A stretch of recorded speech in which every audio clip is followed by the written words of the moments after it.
Hello students, welcome in सहज शिक्षण YouTube channel. तर विद्यार्थ्यांनो, आज आपण इयत्ता 10वीचा जो भूगोल हा विषय आहे, ह्या भूगोल विषयाच्या वरती जी तुमची सहामाही परीक्षा होणार आहे, या सहामाही परीक्षेचा सॅम्पल क्वेश्चन पेपर बघणार आहोत. तर या परीक्षेसाठी वेळ 2 तास असणार आहे आणि गुण हे 40 असणार आहेत, म्हणजे 40 मार्क्सचा पेपर असणार आहे. तर विद्यार्थ्यांनो, हा एक सॅम्पल क्वेश्चन पेपर आहे. या टाईपमध्ये किंवा अशा प्रकारचे प्रश्न हे तुम्हाला सहामाही परीक्षेमध्ये म्हणजे तुमची प्रथम सत्र परीक्षा जी आपण म्हणतो याच्यामध्ये विचारले जाऊ शकतात. त्यासाठी हा व्हिडिओ तुम्ही एंड पर्यंत बघायचा आहे.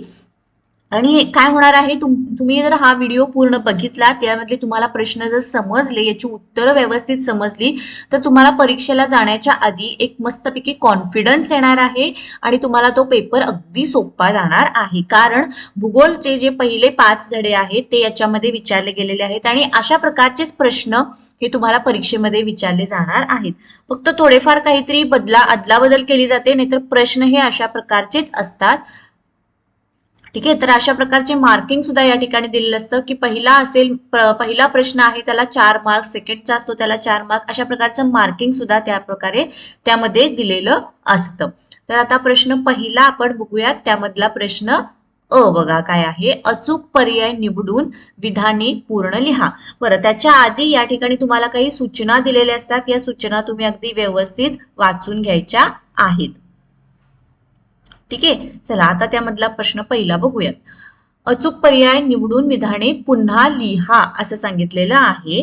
तर या ठिकाणी पहिलं बघा, भारत व ब्राझील या दोन्ही देशातील राजवट, इतर रिकामी जागा दिलेली आहे, प्रकारची आहे.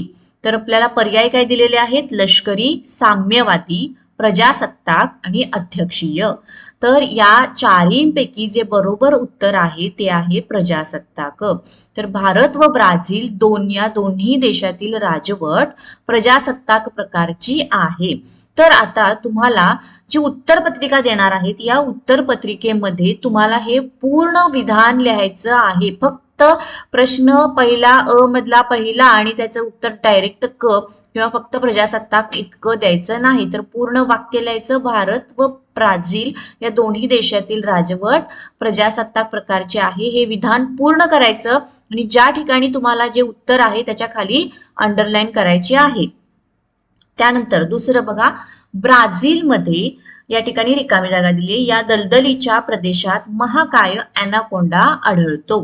तर पर्याय दिलेले आहेत, गियाना उच्चभूमी, ब्राझीलची उच्चभूमी, अजस्त्र कडा आणि पॅन्टॅनॉल. तर या चारींपैकी हे जे ड उत्तर आहे पॅन्टॅनॉल, या दलदलीच्या प्रदेशात महाकाय ॲनाकोंडा आढळतात. तर त्या ठिकाणी तुम्ही पूर्ण विधान लिहायचं आहे आणि उत्तराच्या खाली डबल अंडरलाईन करायची आहे. ठीक आहे. आता नेक्स्ट तिसरं बघा, ब्राझीलमध्ये मकर वृत्ताच्या दक्षिणेस प्रकारचे हवामान आढळते, उष्ण, समशीतोष्ण, शीत आणि दमट. तर यापैकी ब पर्याय जो आहे समशीतोष्ण हा पर्याय बरोबर आहे. ब्राझीलमध्ये मकर वृत्ताच्या दक्षिणेस समशीतोष्ण प्रकारचे हवामान आढळते. आणि आता चौथा प्रश्न, जगाच्या एकूण लोकसंख्येपैकी, इथे आता आपल्याला रिकामी जागा विचारली आहे, पर्याय योग्य निवडायचा आहे. टक्के लोकसंख्या भारतात आहे आणि याचं उत्तर आहे 17.5% लोकसंख्या भारतात आहे. तर हे 4 मार्क्ससाठी 4 थोडक्यात रिकामी जागा भरा किंवा पर्याय योग्य तो निवडा, यासाठी हे 4 मार्क्ससाठी प्रश्न विचारला होता. आता प्रश्न दुसरा आलेला आहे. कुठला प्रश्न दुसरा आहे, वेगळा घटक ओळखा. तर याच्यामध्ये पहिलं, ब्राझील मधील राज्ये, याच्यामध्ये आक्रे, अपामा, मणिपूर, रिओ दी जेनेरिओ.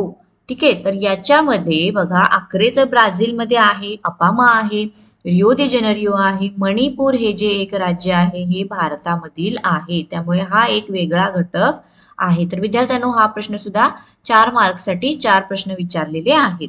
दुसरं, भारतीय वनस्पती. तर भारतीय वनस्पतीमध्ये देवदार, अंजन, ऑर्किड आणि वड हे 4 पर्याय घटक दिलेले आहेत. तर यामधले हे जे क आहे ऑर्किड, हा एक वेगळा घटक आहे. भारतीय वनस्पतीमध्ये देवदार आहे, अंजन आहे आणि वड सुद्धा आहे. चला आता बघूयात प्रश्न. त्यामधला तिसरा, खंबातच्या आखातात किनाऱ्यावर येऊन मिळणाऱ्या नद्या. त्यासाठी तुम्हाला जलप्रणाली हा जो धडा आहे हा व्यवस्थित करावा लागणार आहे. आता याच्यामध्ये पर्याय काय दिलेले आहेत बघा, किंवा घटक कोणते दिले आहेत. झेलम, चिनाब, रावी. ब दिलेला आहे तापी, नर्मदा आणि मही नदी. क दिलेला आहे चंबळ, केन आणि बेटवा. आणि ड आहे गोदावरी नदी, कृष्णा नदी आणि कावेरी नदी. ठीक आहे, तर याच्यामध्ये तापी नदी, नर्मदा नदी आणि मही नदी या नद्या तर खंभातच्या आखातामध्ये येऊन मिळतात. चंबळ, केन, बेटवा या सुद्धा खंभातच्या आखातामध्ये येऊन भेटतात.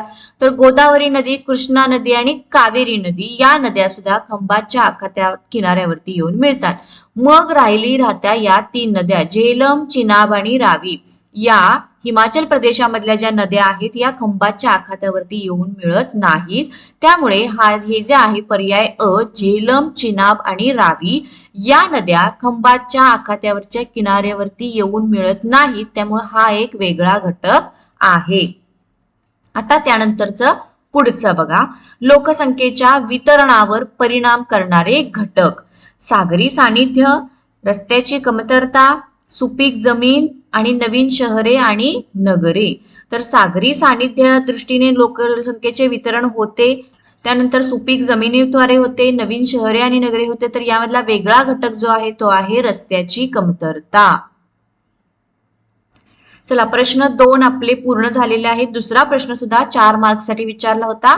आता त्यानंतरचा प्रश्न तिसरा आहे, एका वाक्यात उत्तरे लिहा आणि त्यातले तुम्हाला कुठलेही 4 सोडवायला सांगितलेले आहेत. एकूण 5 प्रश्न दिलेले आहेत. 4 मार्क्ससाठीच हा सुद्धा प्रश्न आहे. एका प्रश्नाला 1 मार्क असणार आहे. एका वाक्यात उत्तर द्यायचं आहे. तर बघा, पहिलाच प्रश्न विचारलेला आहे क्षेत्रफेट म्हणजे काय. आणि हा जो प्रश्न आहे हा खूपच महत्वाचा प्रश्न आहे, कारण बऱ्याच वेळेला सगळे जे पेपर मी बघितले तर बऱ्याच वेळेला क्षेत्रफेट म्हणजे काय, क्षेत्रफेट म्हणजे काय, एका वाक्यात उत्तरे लिहा हा प्रश्न रिपीट झालेला आहे. त्यामुळे याचं जे उत्तर आहे हे तुम्ही व्यवस्थित करायचं आहे. क्षेत्रफेट म्हणजे काय, कदाचित तुमच्या बोर्ड एक्झामला सुद्धा क्षेत्रफेट म्हणजे काय एका वाक्यात उत्तरे लिहा हा प्रश्न विचारू शकतात. त्यासाठी आत्तापासूनच त्याची तयारी करायची आहे. चला, आता याचं आपण उत्तर बघूयात. तर इथं आलेला आहे बघा, प्रश्न तिसरा आपला सुरू आहे आणि त्यातलं पहिलं विचारलं होतं क्षेत्रफेट म्हणजे काय आणि याचं उत्तर. क्षेत्रफेट म्हणजे एखाद्या ठिकाणास प्रत्यक्ष भेट देऊन तेथील भौगोलिक व सांस्कृतिक घटकांची माहिती मिळवणे म्हणजेच क्षेत्रफेट होय. तर हे उत्तर अगदी व्यवस्थित आणि 100% तुम्ही प्रिपेअर करायचं आहे, कारण हा प्रश्न महत्वाचाच आहे.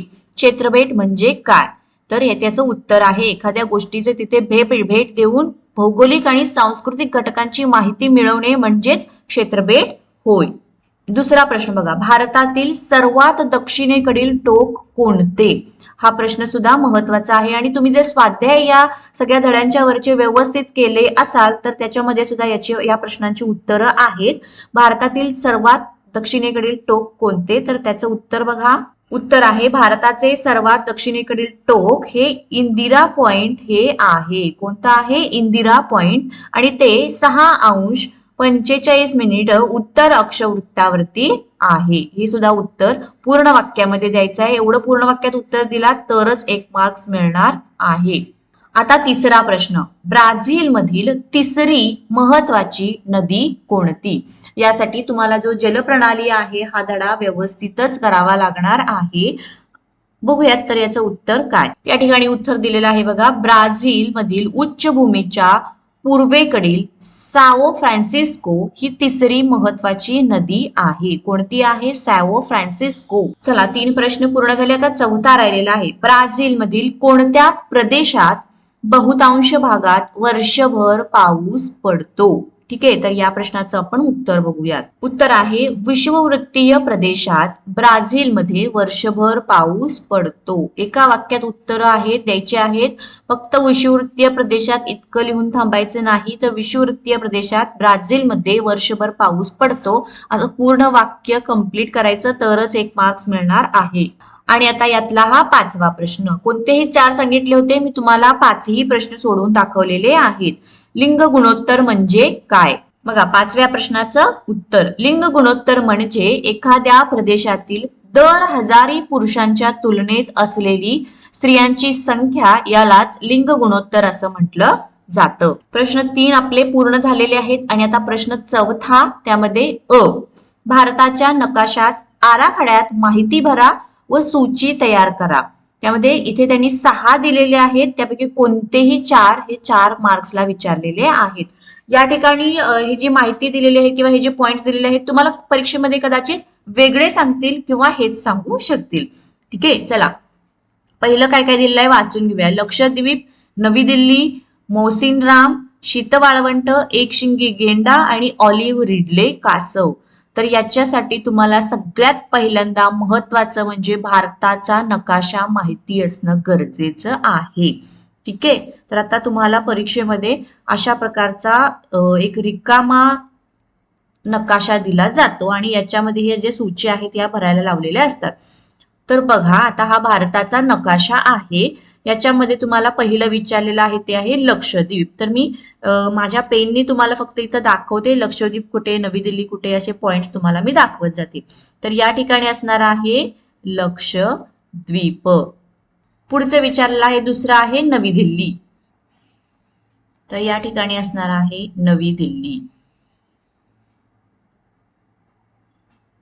त्यानंतर तिसरं आहे मोहसिन राम. मोहसिन राम हे कोणतं आहे तर जास्त पावसाचा प्रदेश.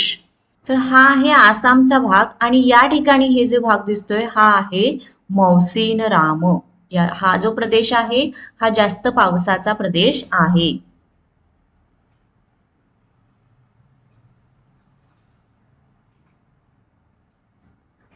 शीत वाळवंट. तर या ठिकाणी हिमाचल प्रदेश आणि हा जो जम्मू काश्मीरचा भाग आहे या ठिकाणाला शीत वाळवंट असं म्हटलं जातं. शीत वाळवंट. पुढचं काय सांगितलेलं आहे एकशिंगी गेंडा आणि ऑलिव्ह रिडले कासव. तर एकशिंगी गेंडा हे आसामचा हा जो दलदलीचा भाग आहे याच्यामध्ये हा एकशिंगी गेंडा आढळतो. तर यासाठी आपण ह्या अशा आडव्या रेघा मारूयात, आडव्या आणि उभ्या सुद्धा मारूयात म्हणजे आपलं कन्फ्युजन होणार नाही. तर इथे असतो एकशिंगी गेंडा.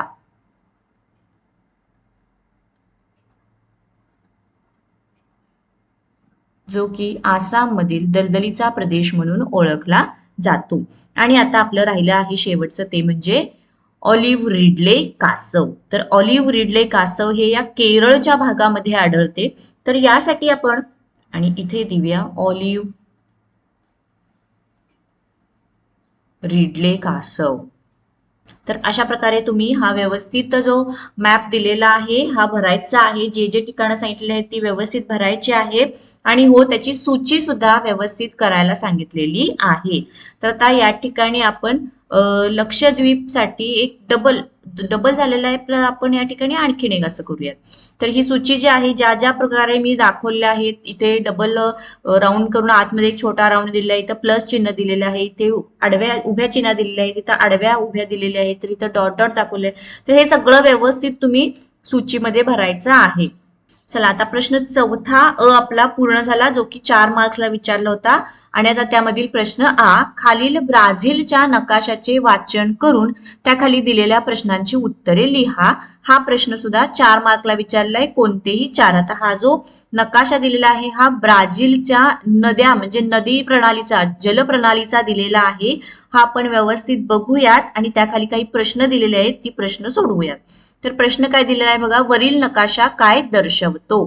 तर याचं उत्तर काय येणार विद्यार्थ्यांनो, तर हा जो नकाशा आहे हा काय दर्शवतो, ब्राझीलच्या नदी प्रणालीचे वर्णन दर्शवतो किंवा ब्राझीलच्या जल प्रणालीचे वर्णन दर्शवतो. पुढे नकाशातील दक्षिण वाहिनी नद्यांची 2 नावे लिहा. आता वरची बाजू ही जी आहे ही कोणती असणार आहे, उत्तर. तर खालील बाजू कोणती असणार आहे, दक्षिण. तर दक्षिण वाहिनी नद्या कोणत्या कोणत्या आहेत, तर इथे बघा ही पॅराग्वे नदी आहे, हिचं तुम्ही नाव लिहू शकता, किंवा पॅराना नदी आहे हिचं सुद्धा तुम्ही नाव लिहू शकता. ठीक आहे, तर पुढचं आहे नकाशातील आग्नेय भागातील महासागराचे नाव लिहा. तर विद्यार्थ्यांनो इथं आहे उत्तर अटलांटिक महासागर, आणि इथे खाली जो आहे तो आहे दक्षिण अटलांटिक महासागर. दक्षिण अटलांटिक महासागर. तर आता या प्रश्नाचं उत्तर तुम्हीच सांगा. काय विचारलेलं आहे? आग्नेय भागातील महासागराचे नाव. तर आग्नेय भाग जो हा आहे इकडचा आहे, त्यामुळे कुठले महासागर येणार? दक्षिण अटलांटिक महासागर. इथं मी पुढे लिहिते बघा उत्तर याचं, दक्षिण अटलांटिक महासागर. आता चौथा प्रश्न, अमेझॉन नदीच्या मुखाशी असणारे महत्वाचे बेट कोणते? तर वरती आहे बघा हे अमेझॉन नदी, ही झाली अमेझॉन नदीचे खोरे आणि या ठिकाणी जे हे बेट आहे मरजाव बेट, हे ते महत्वाचे बेट आहे. आणि आता राहिला प्रश्न पाचवा, परागुआकू नदी कोणत्या महासागरास मिळते? तर बघा आता या ठिकाणी परागुआकू नदी तुम्हाला कुठं दिसते का? परागुआकू नदी, तर या ठिकाणी इकडे आहे बघा परागुआकू नदी. तर ही कोणत्या महासागराला मिळते? तर दक्षिण अटलांटिक महासागराला ही नदी मिळते. त्यामुळे या प्रश्नाचं उत्तर काय लिहिणार आपण? परागुआकू नदी ही दक्षिण अटलांटिक महासागरास मिळते. चला आता प्रश्न 4 पूर्ण झालेले आहेत. आपण प्रश्न 5वा जो आहे तो बघूयात. भौगोलिक कारणे लिहा आणि त्यामध्ये तुम्हाला 4 प्रश्न विचारले आहेत. कोणतेही 2 लिहिले तरी चालतं. 6 मार्कसाठी हा प्रश्न आहे. प्रत्येक प्रश्नाला 3 मार्क असणार आहे. परंतु जास्तीत जास्त हे 4ही प्रश्न तुम्ही व्यवस्थित प्रिपेअर करायला बघायचं आहे, कारण यातलेच एखाद दुसरा प्रश्न परत बोर्ड परीक्षेला रिपीट होण्याची शक्यता असते. बघा पहिला आहे लोकसंख्या हे एक महत्वाचे संसाधन आहे आणि याचं आपल्याला कारण विचारलेलं आहे. तर मी या ठिकाणी 4ही प्रश्नांची उत्तरं तुम्हाला देणार आहे. चला उत्तर बघूयात. कोणत्याही देशाचा आर्थिक व सामाजिक विकास हा देशाची एकूण लोकसंख्या व लोकसंख्येची गुणवत्ता या घटकांवर अवलंबून असतो. एखाद्या देशाची, दुसरा पॉइंट, एखाद्या देशाची लोकसंख्या प्रमाणापेक्षा अधिक असेल व लोकसंख्येची गुणवत्ता निम्न असेल तर देशाचा आर्थिक व सामाजिक विकास संथ गतीने होतो. तिसरा पॉइंट बघा, एखाद्या देशात लोकसंख्या पर्याप्त असेल व लोकसंख्येची गुणवत्ता उच्च असेल तर देशाचा आर्थिक व सामाजिक विकास जलद गतीने होतो. यामुळेच किंवा अशा प्रकारेच लोकसंख्या हे एक महत्वाचे संसाधन आहे. तर हे अगदी व्यवस्थित उत्तर आहे. 3 मार्क्ससाठी विचारलं गेलं होतं. चलो हे सोडवलं. आता दुसरं बघा. ब्राझील मधील सदाहरित वनांना, वर्षावनांना जगाची फुफ्फुसे म्हणतात. काय कारण आहे हे बघूयात. ओके, तर प्रश्न 5व्यातला दुसऱ्याचं उत्तर. ब्राझील मधील सदाहरित वर्षावनांच्या मुळे वातावरणात मोठ्या प्रमाणात प्राणवायू उपलब्ध होतो. कार्बन डायऑक्साईडचे प्रमाण कमी होण्यास त्यामुळे मदत होते आणि म्हणूनच वर्षावनांना जगाची फुफ्फुसे असे म्हणतात. तर हे आहे त्याचं उत्तर. तिसरा प्रश्न. ईशान्य मान्सून वाऱ्यामुळेही भारतात पाऊस पडतो. या पाठीमागचं कारण. चला हा आपला प्रश्न आहे. उत्तर बघा. पहिला पॉइंट, भारतात प्रामुख्याने नैऋत्य मोसमी वाऱ्यामुळे पाऊस पडतो. नैऋत्य मोसमी वारे भारताच्या दक्षिण भागातून भारतात प्रवेश करतात व टप्प्याटप्प्याने ते उत्तरेकडे वाहत जातात. सेकंड पॉइंट आहे, भारताच्या मुख्य भूमीवरून वाहणारे नैऋत्य मोसमी वारे हे हिमालयाच्या शिवालिक व हिमाचल रांगांद्वारे अडवले जातात व तेथून हे वारे परत हिंदी महासागराकडे मागे फिरतात. आणि तिसरा पॉइंट, ईशान्य दक्षिणेकडून वाहणाऱ्या या ईशान्य मान्सून वाऱ्यामुळेही भारताच्या द्विकल्पीय भागात पुन्हा मान्सून किंवा त्याला परतीचा पाऊस असं म्हणतात बघा, तर हा परतीचा पाऊस पडतो. आणि अशा प्रकारे ईशान्य मान्सून वाऱ्यामुळेही भारतात पाऊस पडतो. आणि आता 5व्यातला चौथा राहिलेला आहे आपला. अमेझॉन नदीच्या तुलनेत गंगा नदीच्या जलप्रदूषणाचा परिणाम लोकजीवनावरती जास्त होतो. तर हा चौथा प्रश्न सुद्धा खूपच इम्पॉर्टंट आहे. मी बरेच पेपर बघितले तर हा जो प्रश्न आहे हा जास्त वेळा रिपीट झालेला आहे, त्यामुळे हा सुद्धा प्रश्न तुम्ही अगदी व्यवस्थित प्रिपेअर करायचा आहे. चलो तर याचा आता उत्तर. पहिला पॉइंट, अमेझॉन नदीच्या प्रदेशात लोकवस्तीचे प्रमाण तुलनेने कमी आहे. त्याचबरोबर या भागात उद्योगांचे प्रमाणही तुलनेने कमी आहे. परिणामी ॲमेझॉन नदीच्या प्रदेशात तुलनेने कमी प्रमाणात जलप्रदूषण होते. तिसरा पॉइंट आहे गंगा नदीच्या प्रदेशात लोकवस्तीचे प्रमाण हे तुलनेने अधिक आहे आणि या भागात उद्योगांचे प्रमाणही तुलनेने अधिकच आहे. परिणामी गंगा नदीच्या प्रदेशात तुलनेने अधिक प्रमाणात जलप्रदूषण होते. त्यामुळे ॲमेझॉन नदीच्या तुलनेत गंगा नदीच्या जलप्रदूषणाचा परिणाम हा लोकजीवनावरती जास्त होतो. तर हे अगदी व्यवस्थित उत्तर दिलेलं आहे, 3 मार्क्ससाठी विचारलं जाऊ शकतं. आणि आता प्रश्न 6वा अ, खालील सांख्यिकीय माहितीच्या आधारे बहुरेषालेख तयार करा व खालील प्रश्नांची उत्तरे लिहा. तर हा जो प्रश्न आहे हा 6 मार्क्ससाठी विचारलेला आहे. यामध्ये हा जो रेषालेख काढायचा आहे ह्याला 3 मार्क्स असणार आहेत आणि खाली हे जे 3 प्रश्न विचारलेले आहेत याला 3 मार्क्स असणार आहेत. तर विद्यार्थ्यांनो हा जो रेषालेख आहे हा तुम्ही काढायचा आहे. तर आपण आता यावरचे काय करूयात, प्रश्नांची उत्तरं काय येतात ते या माहितीद्वारे बघूयात. तर या ठिकाणी साक्षरतेचे प्रमाण टक्केवारीमध्ये दिलेलं आहे आणि देश दिलेला आहे भारत व ब्राझील, या दोघांच्या मधलं कंपॅरिझन दिलेलं आहे. तर वर्ष बघा 1981 पासून 2016 पर्यंत ते दिलेले आहेत.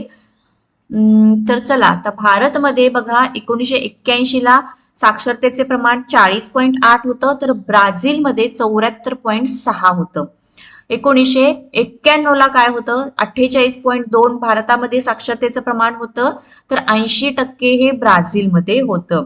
2001 साली भारतामध्ये 61% साक्षरतेचं प्रमाण होतं, ब्राझीलमध्ये मात्र 86.4% होतं.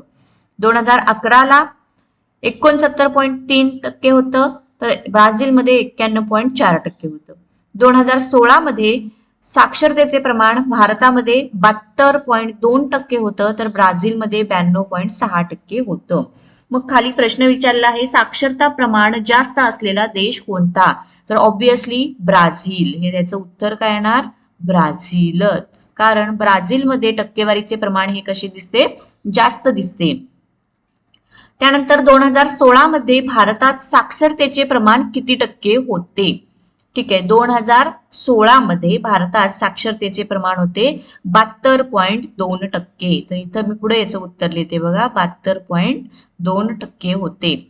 त्यानंतर 1981 मध्ये ब्राझीलमध्ये साक्षरतेचे प्रमाण किती टक्के होते, तर इथं आहे याचं उत्तर 74.6% होते. पुढे याचं लिहिते उत्तर 74.6% इतके प्रमाण होते. तर प्रश्न 6 अ हा 6 मार्कसाठी विचारला होता. किंवा हा सोडवला नसाल तर तुम्हाला किंवा म्हणून हा प्रश्न एक दुसरा विचारलेला आहे. खालील आलेखाचे वाचन करून त्याखाली दिलेल्या प्रश्नांची उत्तरे लिहा. हा सुद्धा 6 मार्क्सलाच असणार आहे. तर हा जो त्यांनी आलेख दिलेला आहे हा व्यवस्थित वाचून घ्यायचा आहे. इथे प्रमाण काय दिलेले आहे बघा, वाय किंवा वाय या अक्षावर 1 सेंटीमीटर बरोबर 200 मिलीमीटर वार्षिक सरासरी पर्जन्य म्हणजे, आणि वाय इथे काय दिलेलं आहे ब्राझील वार्षिक म्हणजेच ब्राझील या देशाचा वार्षिक सरासरी पर्जन्याचा हा आलेख आहे. तर एक्स अक्षावरती दिलेले आहेत ब्राझील मधील वेगवेगळे जे प्राकृतिक विभाग आहेत ते ॲमेझॉन नदीचे खोरे, पराग्वे पॅराना नदीचे खोरे, ब्राझीलची उच्चभूमी आणि किनारी प्रदेश. आता यावरची प्रश्नांची उत्तर बघूयात. वरील आलेख काय दर्शवतो, तर वरील आलेख ब्राझील मधील वार्षिक सरासरी पर्जन्य प्रमाण दर्शवतो. हे याचं उत्तर द्यायचं आहे. त्यानंतर ब्राझील मधील सर्वाधिक वार्षिक सरासरी पर्जन्याचा प्रदेश कोणता. आता बघा सर्वाधिक वार्षिक सरासरी पर्जन्याचा प्रदेश आहे ॲमेझॉन नदीचे खोरे. यामध्ये जवळजवळ 2000 मिलीमीटर मध्ये पाऊस पडतो. त्यानंतर वरील आलेखातील एक्स अक्ष काय दर्शवतो, तर हा आहे आपला एक्स अक्ष. हे काय दाखवतो, तर ब्राझील मधील प्राकृतिक विभाग दर्शवतो. ब्राझील मधील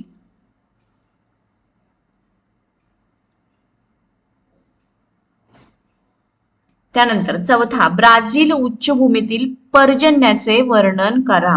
आता ब्राझील उच्चभूमीला किती आहे बघा, इथे आहे ही ब्राझील उच्चभूमी.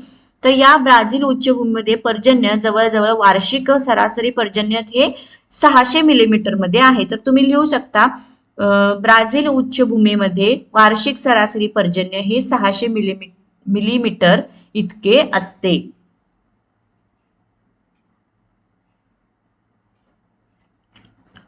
आणि आता पाचवं, पॅराग्वे पॅराना खोरे येथे वार्षिक सरासरी पर्जन्य किती मिलीमीटर आहे? पॅराग्वे पॅराने किती मिलीमीटर आहे? तर हे आहे 14,400, हे असणार 1,500. तर इथं आहे बरोबर, हे बघा मी इथं एक लाईन काढते छोटी डॉटेड. हा, तर हे झालं 1500, म्हणजे 1,500 मिलीमीटर मध्ये आहे. 1,500 मिलीमीटर. आणि सहावा प्रश्न, अमेझॉन नदीचे खोरे व किनारी प्रदेशातील वार्षिक सरासरी पर्जन्यातील फरक किती मिलीमीटर आहे? अमेझॉन नदीचे खोरे आणि किनारी प्रदेश. अमेझॉन नदीचे खोरे, तर अमेझॉन नदीचे खोरेमध्ये किती आहे? 2,000 मिलीमीटर आणि किनारी प्रदेश आहे 1,200 मिलीमीटर. म्हणजेच या दोघांच्या मध्ये कितीचा फरक आहे? 800 मिलीमीटरचा फरक आहे. चला, 6ही प्रश्न आपण व्यवस्थित बघितलेला आहे. आणि आता शेवटचा प्रश्न आलेला आहे, प्रश्न 7वा. खालील प्रश्नांची सविस्तर उत्तरे लिहा. 8 मार्क्स साठी हा प्रश्न विचारलेला आहे. प्रत्येक प्रश्नाला 4 मार्क्स असणार आहे. 3 प्रश्न दिलेले आहेत, तुम्हाला कोणतेही 2 सोडवायला सांगितलेले आहेत. आपण 3ही बघणार आहोत. पहिला प्रश्न, क्षेत्र भेटीसाठी तुम्ही कोणते साहित्य घ्याल ते सांगून समुद्रकिनारी गेल्यावर तुम्ही कोणती काळजी घ्याल ते सांगा. आता हा प्रश्न सुद्धा विद्यार्थ्यांनो खूपच महत्वाचा आहे. हा सुद्धा बऱ्याच वेळेला रिपीट झालेला आहे. क्षेत्रपेटीसाठी तुम्ही कोणते साहित्य घ्याल, यानंतरचा मात्र हा जो समुद्रकिनारी गेल्यानंतर किंवा एखाद्या किल्ल्याच्या ठिकाणी गेल्यानंतर, हा इथला जो प्रश्न आहे हा फिरवून फिरवून विचारला जाऊ शकतो. तर या ठिकाणी समुद्रकिनारी गेल्यावर विचारला आहे, कदाचित तुम्हाला कुठल्या तरी एखाद्या वेगळ्या किल्ल्यावर गेल्यानंतर वगैरे असा प्रश्न विचारू शकतील. चला, आता याचं उत्तर बघूयात. प्रश्न 7व्यातला प्रश्न पहिला, क्षेत्रभेटीसाठी आम्ही पुढील साहित्य घेऊ. पहिलं म्हणजे माहितीसाठीची नोंद करण्यासाठी वही, नोंदवही, पेन, पेन्सिल, मोजपट्टी, कॅमेरा, दुर्बीण इत्यादी. त्यानंतर ज्या ठिकाणी तुम्ही जाणार आहे त्या स्थानाच्या दिशा निश्चितीसाठी होकायंत्र व सखोल अभ्यासासाठी नकाशे. त्यानंतर क्षेत्रभेटीच्या हेतूनुसार माहिती संकलनासाठी नमुना प्रश्नावली, म्हणजे काही प्रश्न तुम्ही तयार करून घेऊन जायचे आहेत, जेणेकरून त्या प्रश्नांच्या नुसार तुम्हाला त्या ठिकाणची माहिती मिळेल. आणि चौथं, क्षेत्रातील पाण्याचे, मातीचे, कचऱ्याचे, वनस्पतींचे, दगडांचे नमुने गोळा करण्यासाठी कागदी पिशव्या अथवा बंद झाकणाचे डबे, याशिवाय टोपी, पाण्याची बाटली आणि प्रथमोपचार पेटी इत्यादी साहित्य हे बरोबर घेऊन जाऊ शकतो. आता हे झालं तुम्ही जे साहित्य घेऊन जाणार त्याबाबत. पुढचा प्रश्न विचारला आहे की एखाद्या समुद्राच्या ठिकाणी किंवा एखाद्या सागरी किनाऱ्यावर गेल्यानंतर तुम्ही काय काळजी घ्याल? तर या प्रश्नाचे उत्तर तुम्ही लिहायचं आहे, कारण हा प्रश्न वेगळा सुद्धा विचारू शकतात, किंवा एखाद्या किल्ल्याच्या ठिकाणी गेलात तर, किंवा एखादा बेट असेल तर त्या बेटाच्या ठिकाणी गेलात तर, असं वेगवेगळं विचारू शकतात. त्यामुळे त्याचं उत्तर हे तुम्ही तुमच्या पद्धतीनं द्यायचं आहे. आता भारत व ब्राझील या दोन्ही देशात स्थानासंदर्भातील कोणत्या बाबी वेगळ्या आहेत? तर हा सुद्धा 4 मार्क्सला विचारलेला प्रश्न आहे. आणि याचं उत्तर, भारत आणि ब्राझील या दोन्ही देशात स्थानासंदर्भातील पुढील बाबी वेगळ्या आहेत. पहिलं म्हणजे भारताचे स्थान हे पूर्णपणे उत्तर आणि पूर्व गोलार्धात आहे. आता जरा कलर चेंज करून दाखवते म्हणजे तुम्हाला फरक कळेल. ब्राझीलचे स्थान हे उत्तर आणि दक्षिण व पश्चिम गोलार्धात आहे. चला परत रेड कलर. भारत, तिसरा पॉइंट, भारत आशिया खंडाच्या दक्षिण भागात आहे, तर ब्राझील हे दक्षिण अमेरिका खंडाच्या उत्तर भागात आहे. हे झालं त्याच्या स्थानासंदर्भातील वेगळ्या बाबी. आता बघा, भारत, त्याचा अक्षवृत्तीय विस्तार किती आहे? भारताच्या मुख्य भूमीचा अक्षवृत्तीय विस्तार हा 8 अंश 4 मिनिटे उत्तर अक्षवृत्त ते 37°6' उत्तर अक्षवृत्त आहे. अंदमान व निकोबार या बेटांच्या समूहातील अक्षावरील इंदिरा पॉइंट हे भारताचे अतिदक्षिण टोक आहे. त्यानंतर रेखावृत्तीय विस्तार भारताचा बघा, भारताचा रेखावृत्तीय विस्तार आहे 68°7' पूर्व रेखावृत्त ते 97°25' पूर्व रेखावृत्त. त्याचबरोबर ब्राझीलचा बघायचं आपल्याला, ब्राझीलचा अक्षवृत्तीय विस्तार आहे 5°15' उत्तर अक्षवृत्त ते 33°45' दक्षिण अक्षवृत्त. आणि रेखावृत्तीय विस्तार आहे 34°45' पश्चिम रेखावृत्त ते 73°48' पश्चिम रेखावृत्त. तर हे झालं ब्राझील आणि भारत या दोन्ही देशांच्या स्थानासंदर्भात त्यांचा अक्षवृत्तीय विस्तार, रेखावृत्तीय विस्तार हे सगळे अगदी व्यवस्थित आपण उत्तरामध्ये कव्हर केलेलं आहे. आणि विद्यार्थ्यांना आता या पेपर मधला शेवटचाच प्रश्न राहिलेला आहे. भारतातील वन्य प्राणी जीवन स्पष्ट करणारी टिप्पणी लिहा किंवा भारतीय वन्य प्राणी जीवन टिप लिहा, असा हा प्रश्न आहे. चला आता याचं उत्तर बघूया. ओके, तर याचं उत्तर आलेलं आहे. पहिला पॉइंट, वन्य प्राण्यांच्या बाबतीत भारतात प्रचंड विविधता आढळते. भारतात वन्य प्राण्यांच्या अनेक प्रजाती आहेत. तर हा आपला पहिला पॉइंट. सेकंड पॉइंट, भारतातील उष्ण व आर्द्र वनामध्ये हत्ती आढळतात. आसामच्या दलदलीच्या प्रदेशात एक शिंगी गेंडा आढळतो. वाळवंटी प्रदेशामध्ये रानटी, गाढवे व उंट आहेत. त्यानंतर तिसरा पॉइंट, हिमालयातील बर्फाळ प्रदेशात हिमचित्ते, याक, तर द्विकल्पीय प्रदेशात भारतीय गवा, या ठिकाणी गवा आहे असं गवा, अनेक प्रकारचे हरणे, काळवीट, माकड हे प्राणी आढळतात. फोर्थ पॉइंट बघा, वाघ आणि सिंह हे दोन्ही प्राणी असणारा भारत हा एकमेव देश आहे. आणि पाचवा पॉइंट, नद्या, खाड्या आणि किनाऱ्यावरील प्रदेशात कासव, मगर, सुसर हे प्राणी आढळतात. तर वन प्रदेशामध्ये मोर, खंड्या पक्षी, तितर, कबुतरे, विविध रंगी पोपट आणि त्याचबरोबर पाणथळ जागी बदके, बगळे व गवताळ प्रदेशामध्ये माळढोक सारखे पक्षी आढळतात. तर या टिप लिहामध्ये आपण हे सगळं व्यवस्थित मेन्शन केलेलं आहे. तर विद्यार्थ्यांनो, हा होता इयत्ता 10वी भूगोलचा 6माही परीक्षेचा एक सॅम्पल क्वेश्चन पेपर मी तुम्हाला दाखवलेला आहे. अशा प्रकारचे प्रश्न, या टाईप मध्ये प्रश्न किंवा या इतक्या मार्क्स साठी हे प्रश्न विचारले जाऊ शकतात. तुम्हाला हा व्हिडिओ आवडला असेल तर व्हिडिओला नक्की लाईक करा, तुमच्या फ्रेंड्सना सुद्धा हा शेअर करा. आणि हो, चॅनलला अजूनही जर सबस्क्राईब केले नसेल तर चॅनलला नक्की सबस्क्राईब करा. थँक्यू.